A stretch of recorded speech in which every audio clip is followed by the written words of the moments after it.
This was the biggest week of AI developments, well, ever.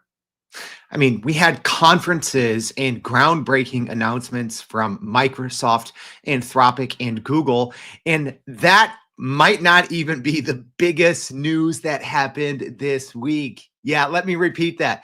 Three of the four biggest companies when it comes to AI had their yearly AI conferences, and that probably isn't even the most impactful news that we got this week. Yes, I've maybe said that once or twice before. Hey, this is the biggest week of AI news ever. Well, at those times it was, but at today's date, this was the biggest week. And it actually wasn't even close. We had so much happen, from Google dropping dozens of AI updates, Anthropic released Claude 4, Microsoft unveiled huge AI Copilot upgrades, and a whole lot more. All right, I'm excited to dive into it. I hope you are too. What's going on, y'all? My name is Jordan Wilson, and welcome to Everyday AI. This is your daily live stream podcast and free daily newsletter, helping everyday business leaders not just keep up with AI, but how we can use this to get ahead and grow our companies and our careers. So what you could do is you could spend hours every day toiling over what is happening in AI and getting worried about what does this mean, or you can let us do this. So on almost every single Monday, we bring you the AI news that matters. So we cut through all the developments of the week, cut through the BS, cut through the marketing, and tell it to you how it is. Well, this week's a little different because technically it's Tuesday. We had the holiday here in the US on Monday. So you can still join us every single week for the AI news that matters. So it starts here on the unscripted, unedited live stream / podcast. But where you really leverage this is going to our website at youreverydayai.com. There you can sign up for our free daily newsletter. We recap each day's podcast in the newsletter, as well as the biggest AI happenings from around the world to make you the smartest person in AI in your department. So make sure you go to our website for that. All right, enough hype. Let's get straight to it. All right, here's the AI news that mattered for the week of May 27th. And yeah, this thing's live, y'all. So shout out to our audience joining us. Dr. Harvey Castro joining us from Dallas. But Brian on the LinkedIn machine joining us from Minnesota. Marie and Dr. Scott McDonald. Jackie, Kimberly, got a good LinkedIn audience this morning. Good to see you. Lynn, and on the YouTube machine, Michelle, Jose, Sonia, everyone else, thanks for tuning in. So yeah, if you have any questions as we go along, clarifications, go ahead, throw them in the live chat, but I'll try to answer everything as we go. All right, first, Microsoft.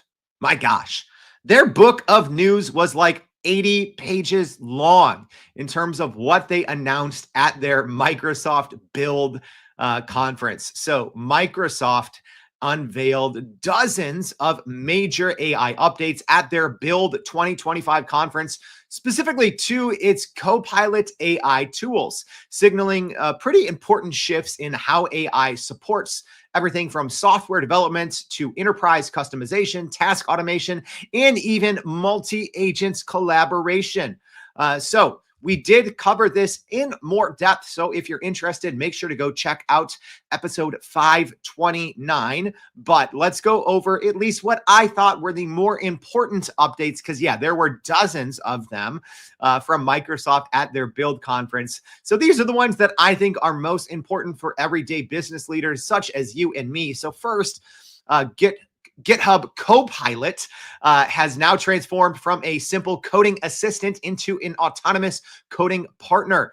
So some pretty big updates from Microsoft. So now it can independently test, iterate, and refine code while supporting multimodal inputs such as screenshots and mockups.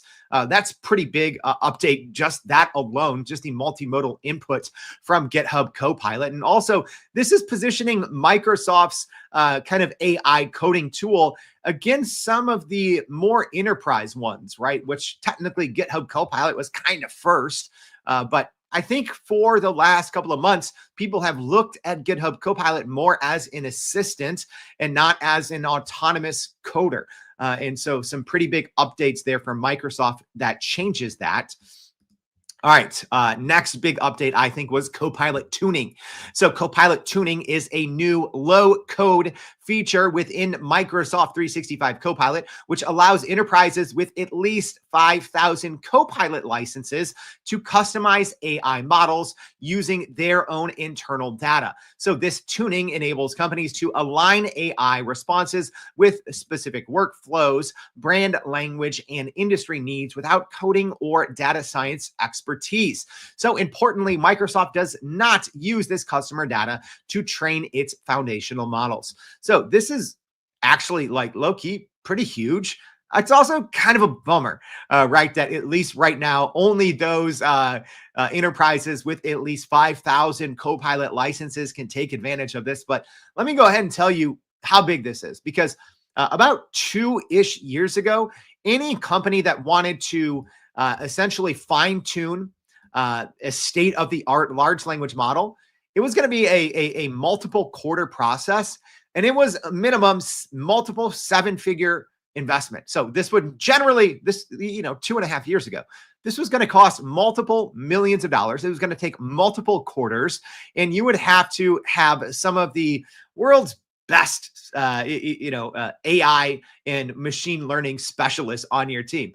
The fact that you can do this now in a low code environment with this new Copilot tuning is absolutely mind boggling to think about, considering even when we started the Everyday AI show and what it would take to fine tune the state of the art large language model with your company's data.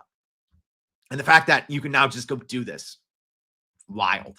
All right. Microsoft also unleashed the Agent Foundry powered by Azure, which introduces an enterprise grade AI playground where organizations can design, deploy, and scale AI agents using literally thousands of different models, from proprietary options to popular models like Grok, GPT, Mistral, etc. So this new Agent Foundry supports multi-agent workflows and integrates protocols from major players like Google with their A2A framework and Anthropic's MCP.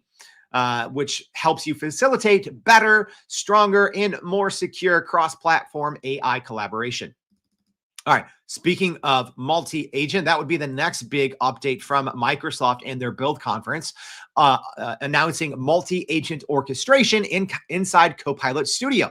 And that enables multiple AI agents to collaborate dynamically by discovering one another, negotiating tasks with each other, and on their own, deciding how to divide work securely while maintaining governance controls. So this feature also, like I just talked about, leverages protocols such as Google's agent-to-agent A2A and Anthropic's MCP, their model context protocol, making it possible to automate complex business processes, but still requiring careful oversight to prevent compounding errors. So the next one would be computer using agents. And that allows Microsoft's Copilot AI to automate repetitive tasks by simulating human interactions across desktop applications and websites through natural language commands. So this makes it easier to handle mundane work like data entry and invoice processing. So the feature right now is available in limited enterprise preview programs, but also what people don't know is if you have a Copilot Pro subscription, which people don't really talk about, because when you think about Microsoft Copilot, you think, oh, Microsoft 365, right? Like the enterprise version. Well, they actually have a $20 a month version that I don't think a ton of people use. I use it. I actually like it. But you can actually go use their computer using agent right now. It's kind of hidden. It's called Tasks. So you can go use that right now. I think this was one of the biggest takeaways from Microsoft Build. And last, but certainly not least, would be native support for the MCP protocol from Anthropic. So that's now integrated, not just in their in the Agent Foundry, but literally inside Windows 11. Yeah, talk about how quickly MCP has been adopted by enterprise companies. It is now native support inside Windows 11, which enables seamless communication between different AI agents and enterprise systems such as Microsoft's Windows. So this deep integration really can just change what's possible. And it positions MCP as a foundational infrastructure for AI-driven workflows and third-party applications. So yeah, there was a lot more that was introduced at Microsoft Build. And if you want to hear more about those, I think those were the 5 biggest things for everyday users. I think if you're an IT pro, if you're big in AI ML, there's probably a lot more, but go check out episode 529 if you want to know more. So Giordi here from YouTube saying, am I going to have to add Copilot to my stack? Maybe. The other thing, especially with Copilot, the online version, not Copilot 365, low key, they've added so many new features, right? Even the very popular Notebook LM audio overviews, like Copilot has that now. You can go make an AI podcast on any of your chats that you have inside there. They have the Think Deeper integration, which uses the reasoning models. They have what they call actions, which is essentially a computer using agent. So yeah, even on the website with Copilot Pro, actually it's getting low key fairly impressive. Sean asking, what's MCP again? So that is technically popularized and created by Anthropic. So that is the Model Context Protocol. So Sean, great question. Essentially right now, the internet, like websites, talk to each other through APIs, right? So more or less, MCP, the Model Context Protocol, is right now the most popular way for AI agents to speak to each other. So the way that internet websites have APIs, AI agents needed their own language to talk to each other across different platforms. So that's kind of what the MCP or Model Context Protocol is. Google also has their own version called A2A or Agent to Agent. So it's essentially a language that allows different AI systems to talk to each other seamlessly. All right, our next big piece of AI news, Anthropic had their first ever conference and they announced Claude Opus 4 and Sonnet 4. So Anthropic has released Claude Opus 4 and Claude Sonnet 4, two advanced AI models designed to improve coding, reasoning, and AI agent workflows. With Opus 4 being the big boy and leading as now the world's best coding model, according to SweBench and Terminal Bench benchmarks. So Claude Opus 4 excels in sustained performance on complex, long-running tasks, capable of working continuously for several hours. That's nuts, which could significantly enhance productivity for software developers and also AI-driven projects. So Claude Sonnet 4. So, couple things that are confusing here. Number one, Anthropic has 3 tiers. So their small model is called, not small model, but their small large language model. Their small variation is called Haiku. Haiku did not get updated to version 4. The medium version is Sonnet. Sonnet got updated from 3.7 to 4, whereas Claude Opus was their big one, which was never updated to 3.7, and now it's Opus 4. And also, even the naming mechanism or how it was named, because previously it was called, as an example, Claude 3.7 Sonnet, and now it's Claude Sonnet 4. So even they swapped, whereas before, you would have Sonnet and then the number, the number, then Sonnet, and now it's the opposite way. So now the bigger 2, the medium and the large variants, got updated to the version 4.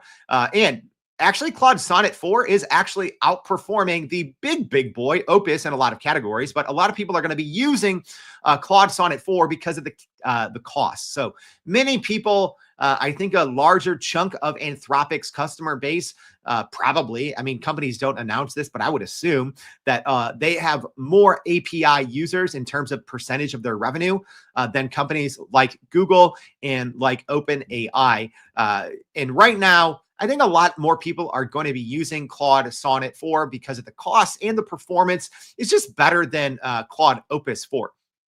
So right now, Claude Sonnet 4 offers a major upgrade over Sonnet 3.7, which was just released about a month ago, balancing strong coding performance with efficiency, and is set to power also GitHub Copilot's new coding agent. So both models introduce extended thinking with tool use in beta, allowing them to alternate between reasoning and external tools like web search, which enhances their ability to handle complex queries and tasks. So yeah, if you are using Claude inside its chatbot interface, you now also have this. So this isn't just the API. This is available via the API. And if you are using their Claude chatbot at Claude.ai, the cool thing, and one of the reasons I'm actually using Claude a little bit more, I've never been a big Claude fan. One of the reasons is their limits are laughably low. What you get for your $20 a month or $25 a month base paid plan is like peanuts compared to what you get with OpenAI or Google or even Microsoft. It's like pretty much nothing, their paid plan. But I do like that they have now pretty seamlessly integrated essentially Gmail and Google Calendar and Google Drive, which is pretty nice. So that's one of the reasons I'm using it a little more than I was previously, because now with these new models and it can kind of go between these different agentic tool uses. Also, a big update that came out was Claude Code. Now generally available, it integrates these new 4 models directly.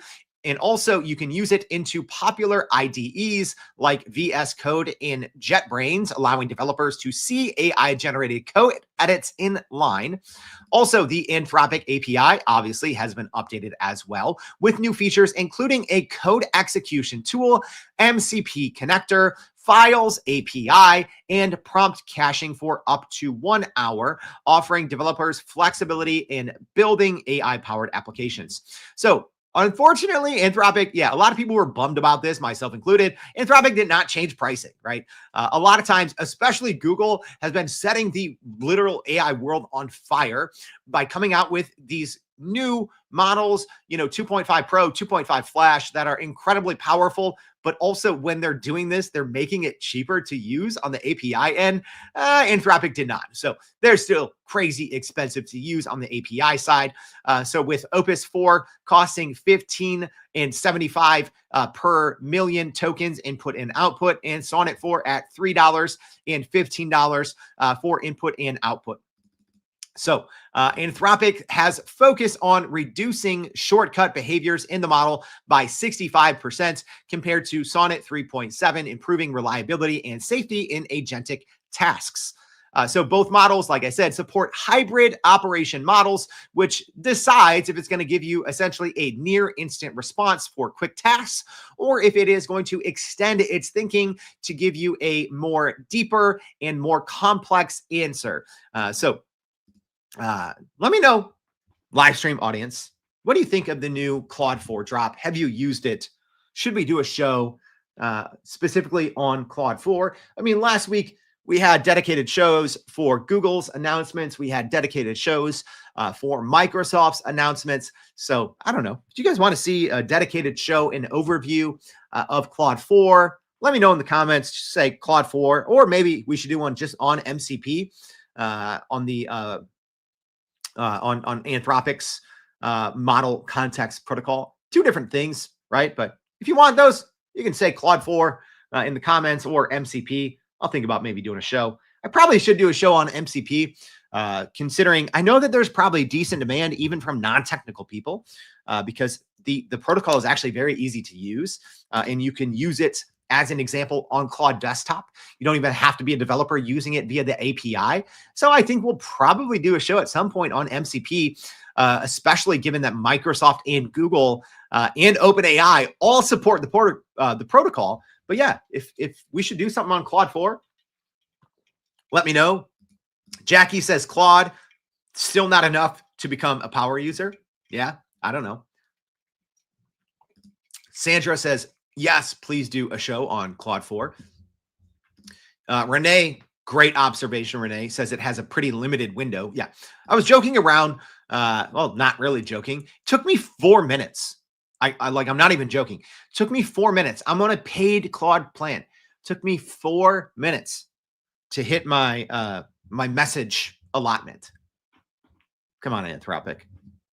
This is why people, like, if I'm being honest, if you're a software developer, if you're in coding, obviously you love Claude 4, right?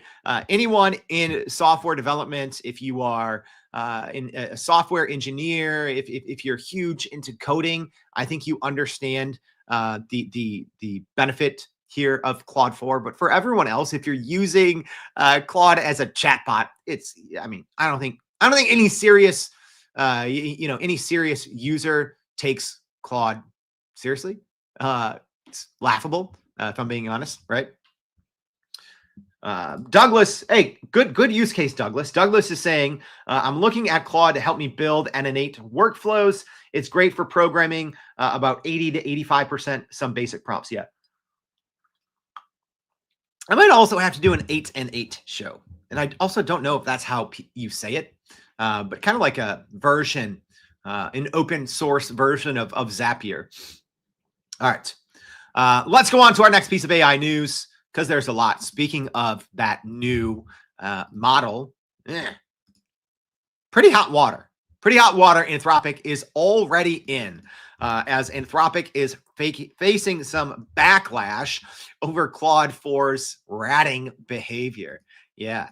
So Anthropic's new Claude 4 Opus LLM has drawn significant criticism for a controversial behavior where, under certain conditions during testing and with enough access, the model attempts to report users to authority if it detects egregious wrongdoing, a function described as ratting by critics. Yes, literally.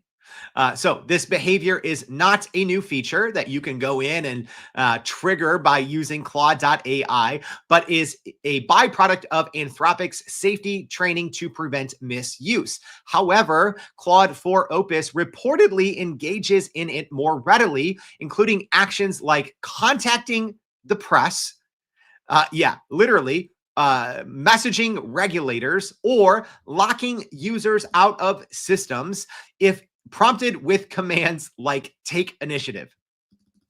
Yes, let me just quickly tell you what the heck happened and why I think this is absolutely bonkers.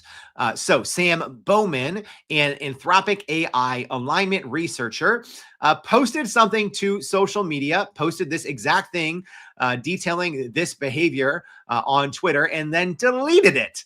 And then in a follow-up tweet, clarified why he deleted the tweet. Yeah, so it kind of, a lot of us dorks are paying attention to this over the long holiday weekend. So Sam clarified on social media that Claude 4 Opus could use command line tools to whistleblow on serious offenses, such as faking pharmaceutical trial data, though he emphasized this occurs only in unusual, highly permissive testive environments, not typical use, right? So Sam Bowman there saying, hey, this isn't going to happen if you're using Claude.ai or if you're using it in the API. He was saying this only happens in certain testing environments.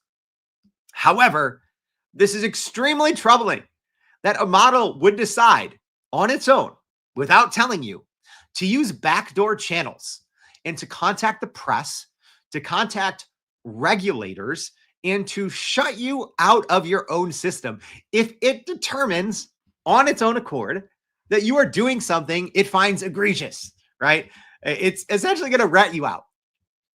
So again, Sam Bowman clarified, this is not your everyday users, right? So if you're using Anthropic's API, according to the company at least, it's not, this isn't going to happen. If you're using the Claude.ai chatbot, this isn't going to happen, right? This is more in testing environments where Anthropic was giving its new Opus 4 access to certain tools that it would not normally have access to in normal environments. Still, this is bonkers. So the model's tendency to autonomously intervene raises serious concerns among developers and users about privacy, data security, and the definition of what constitutes egregiously immoral behavior, especially for businesses relying on AI for sensitive tasks. So critics argue that this whistleblower function could lead to false accusations and unwanted surveillance, with some calling it illegal or a threat to user trust and adoption of AI tools, while others question the practicality and market impact of embedding such aggressive safety measures. So Anthropic's public system cards warns users to exercise caution with high agency instructions that might trigger these extreme responses, but the company has yet to fully quell fears about the implications for enterprise and individual users. The whole fact, and I responded to Sam's tweet, the fact that he deleted this prior tweet and then just kind of swept it under the rug is mind-boggling to me, right?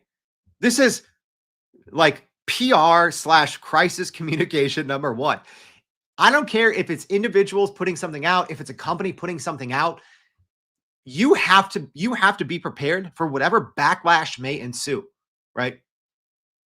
The fact that a very prominent person, an alignment researcher at Anthropic, put this out, deleted it, and then just put out a simple like, hey, I deleted it because people were taking it out of context. Well, maybe you should do a little bit better job. It's confusing to me how you see these snafus from big tech companies. Like, you have to think that people are going to take this information and run with it, and rightfully so, right? There was also reports that the new 4 models, Sonnet 4 and Opus 4, were also blackmailing people in their testing, right? So it's great that researchers are disclosing this, right? And yes, Anthropic is a company that says they take this very seriously. But number one, this story is not dead. So this happened, luckily for Anthropic, it happened right before a long holiday weekend here in the US. I do assume that media is going to pick up on this story still, and this thing is going to continue to blow up, and it's going to look very bad for Anthropic. The fact that Anthropic has not issued something publicly means that I cannot take Anthropic seriously as a safety first AI lab. And I don't think you should either. The fact that this has now been out for 3 or 4 days and we haven't seen official word from Anthropic. I mean, I checked over the weekend. I didn't check this morning right before going live, but I don't know. I can't take Anthropic seriously. I mean, there's a lot of reasons why, but after this one, this is bad.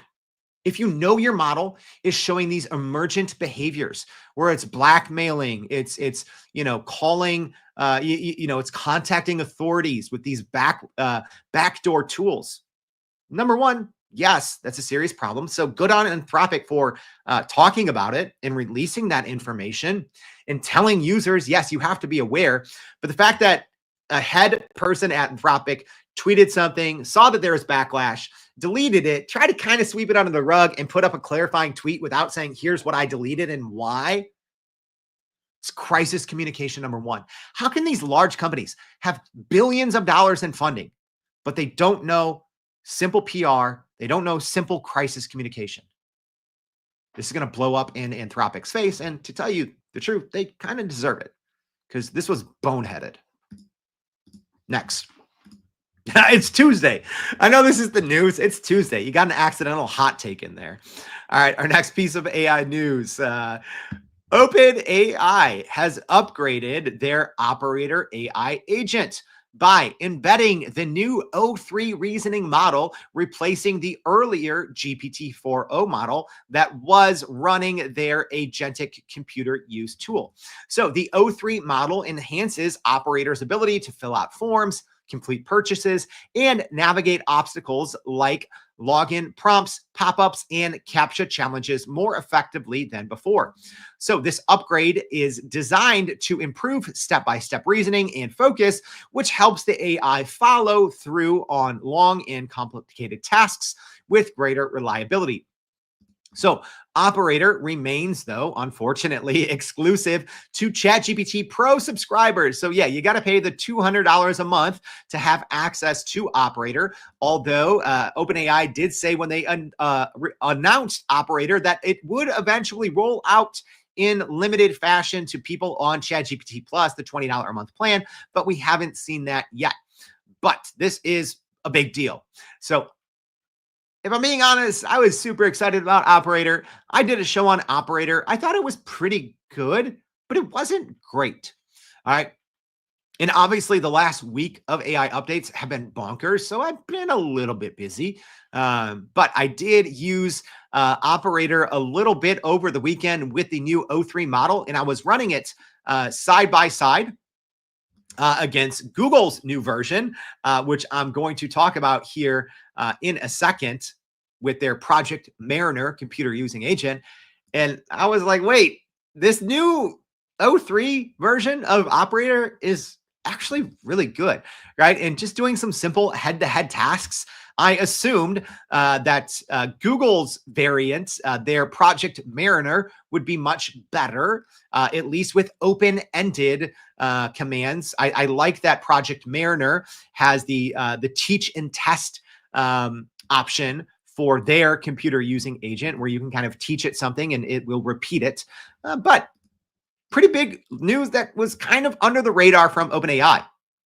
So the move to the O3 model signals a significant push by OpenAI to refine AI agents that can act autonomously on the web, though those similar services exist, such as Convergence AI, which was acquired by Salesforce, Hugging Face's Hugging Agent, Opera's browser operator. We have Perplexity's Comet that will do some similar autonomous computer use. So yeah, there's a lot of players in the space now here. So good on OpenAI for updating this, because if one thing that I think frustrates me a little bit about OpenAI is they'll come out with some groundbreaking technology, and then they might not update it for like 3 to 6 to 9 months.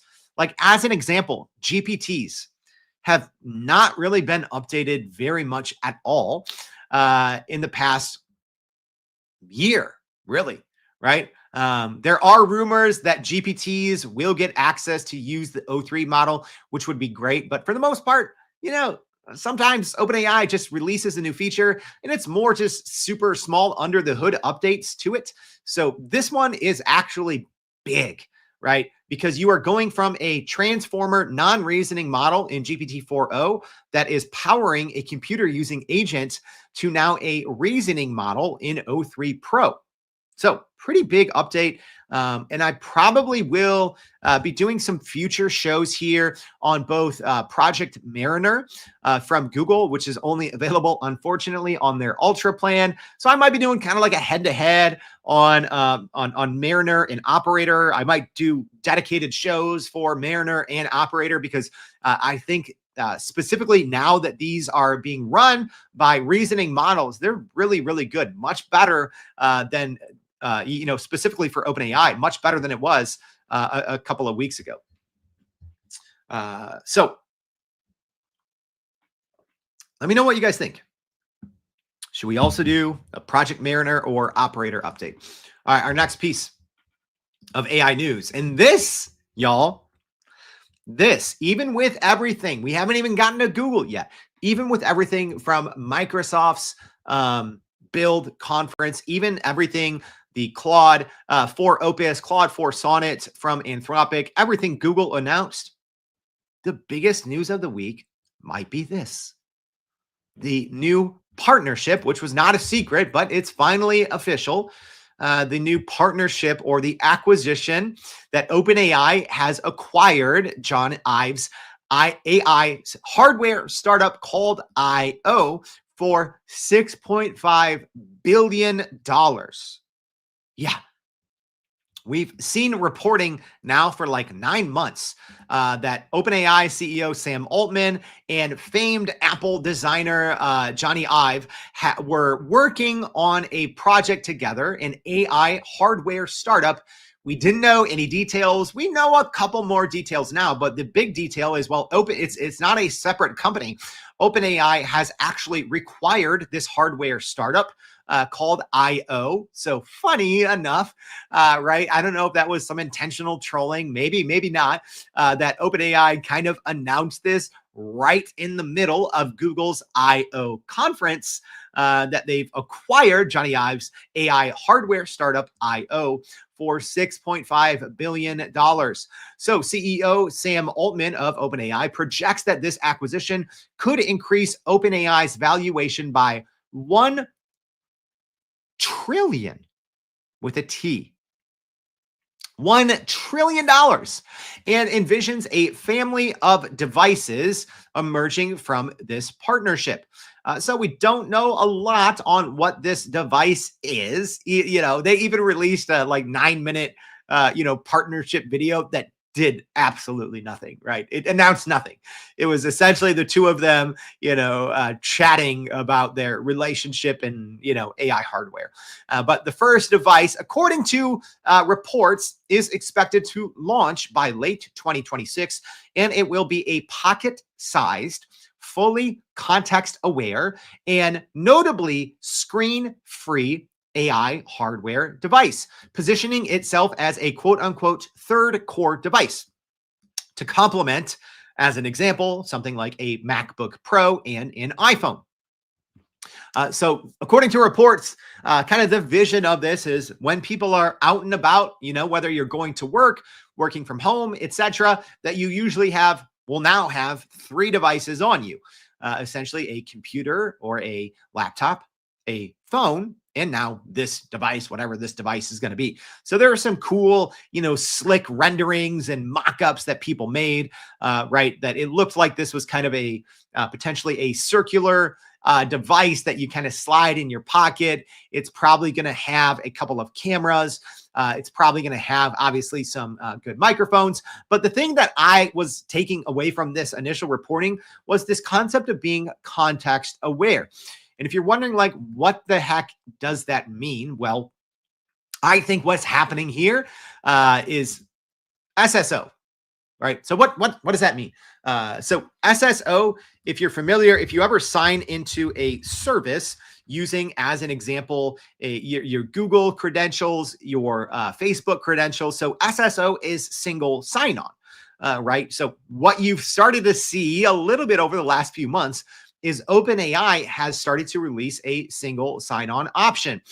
So if you are using certain services now, at times, if they integrate with OpenAI or ChatGPT, you can sign on to a third-party service with your OpenAI credentials. So I do see this becoming the norm over the next year. And one of the reasons is now, well, that brings in more context for a hardware device like this that you would always have on person.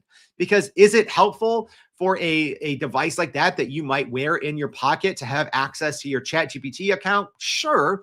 But what if you, in the future, in a year or so, are logging into dozens or hundreds of different services with SSO? Like, as an example, what happens if you're logging into your Netflix with your OpenAI credentials, or your Amazon account with your OpenAI credentials, or, certain online shopping, certain email providers, right? If they support it in the future, your social media, right? So that's what I see is the big long-term play here, and why something like this might make sense. Otherwise, it's just like, okay, I have a useless extra device in my pocket.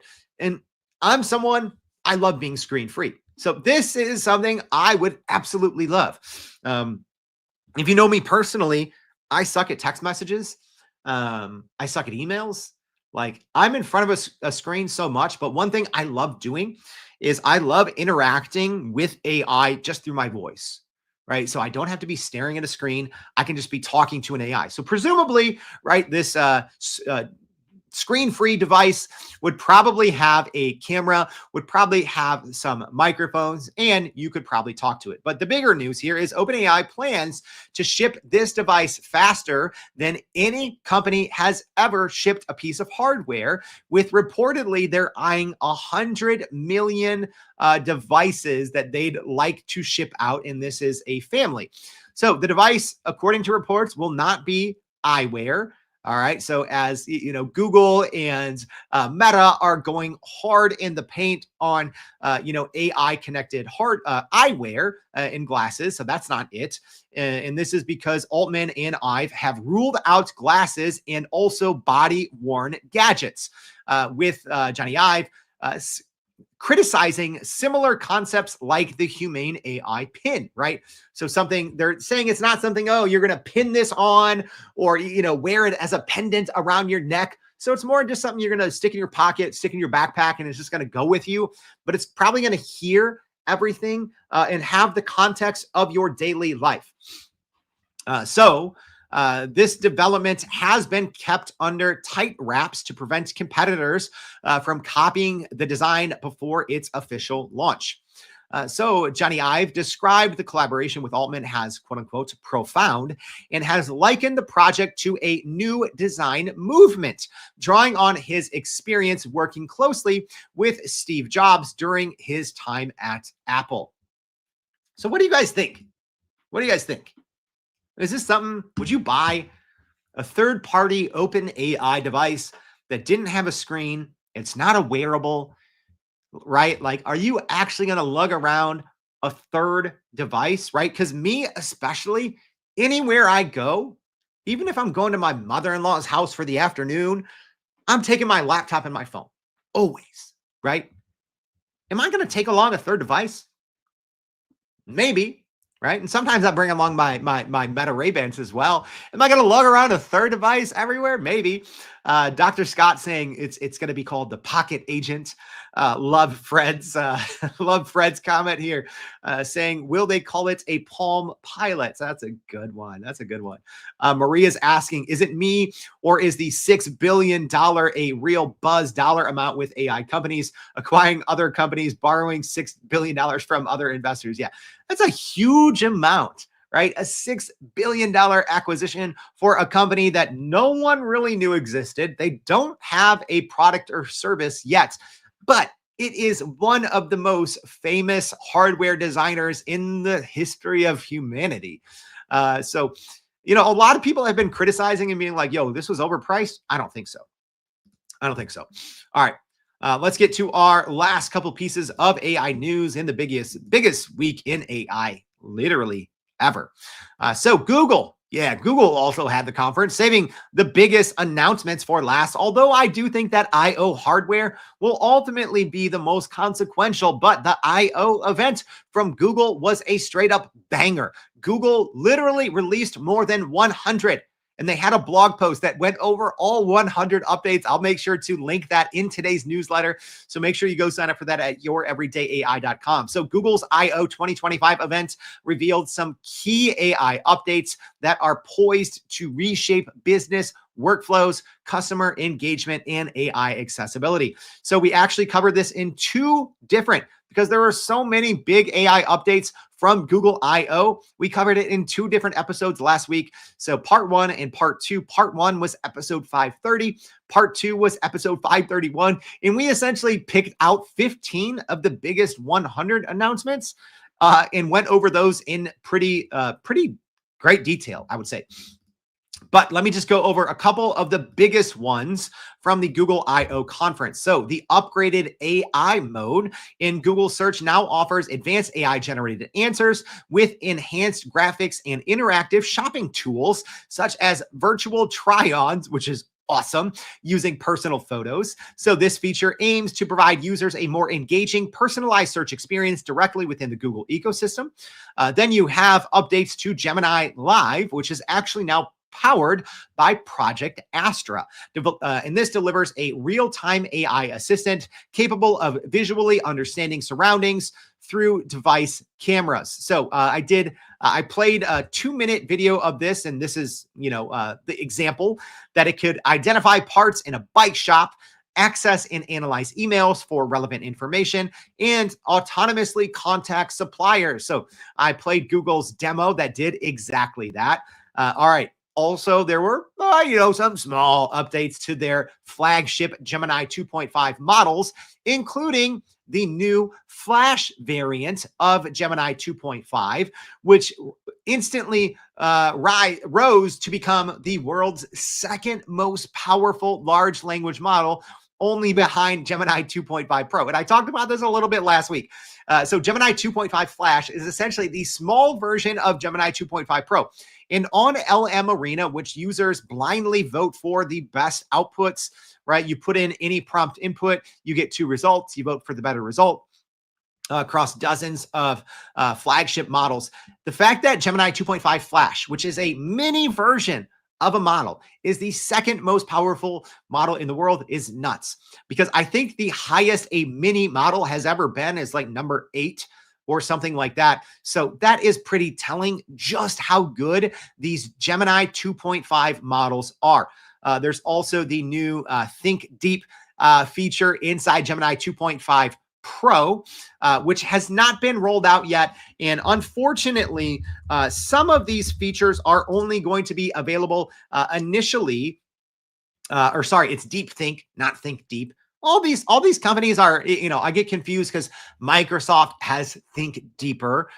So Google's version will be called Deep Think, which essentially just allows you to use more compute, more reasoning, more logic in Gemini 2.5 Pro, not released yet. And unfortunately, a lot of these are only going to be available on the new Gemini AI Ultra subscription tier, which is $250 a month. So we also now have the world's most expensive kind of consumer AI subscription tier, surpassing the $200 a month ChatGPT Pro plan. So they did also, Google introduced that AI Ultra subscription.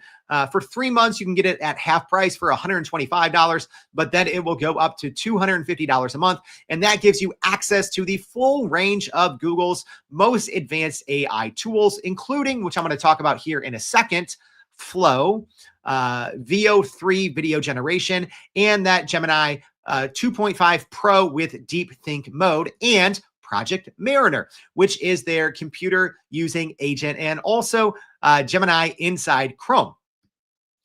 So the downside, the subscription is currently only available to personal Gmail accounts. So right now, if you're using Google Workspace for your business and you want that AI Ultra subscription to work with your company data, downside right now, it can't. All right.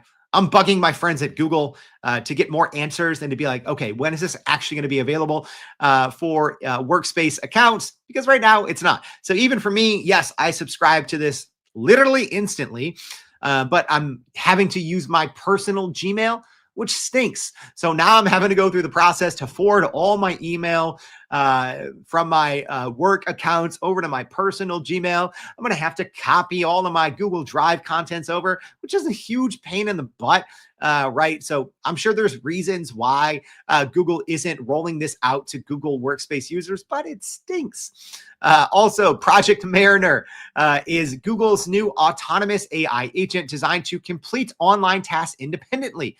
So similar to OpenAI's operator, which we talked about, just got upgraded to the O3 model. Project Mariner, couple unique things. It supports multitasking up to 10 simultaneously activities. And a very unique feature, which I like, is the new teach and repeat mode, where you can teach Project Mariner a complex activity or a advanced workflow by recording user actions and voice commands. So this capability aims to automate repetitive online business processes, potentially saving times and increasing productivity.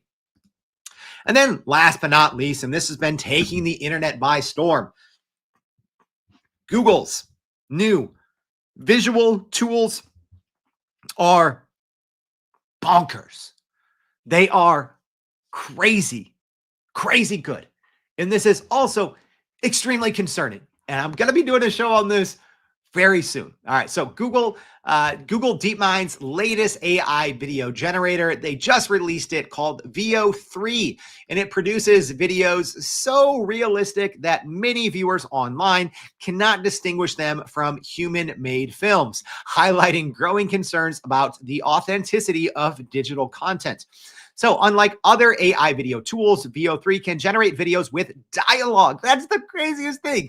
Like, you could have two people singing and it matches up their voices to their lips very well. It can do sound effects, soundscapes, nuts, and accurately following real world physics, maintaining continuity and syncing lip movements realistically. And right now, this is the only AI tool that you can do this all in one shot. So not only is VO3 the best AI video generator by far, because VO2 was the best in the world, and Google said, hold my Nespresso, and then they, dropped VO3 on us all. And there's ways that you can, sync, that you can create dialogue, but you have to use multiple third-party tools. Now you can all do it just inside VO3. So they also released Flow. So Google Flow is a new AI video tool which can use VO3 and also Google's new AI image generator, Imagine 4, and also Gemini models. So essentially now they have this new creative tool, which was previously called Video FX, but didn't have nearly any of these capabilities. So Google Flow lets users import or generate consistent characters and scenes, controlling camera angles, and access advanced scene editing and asset management features, aiming to make sophisticated video creation more accessible.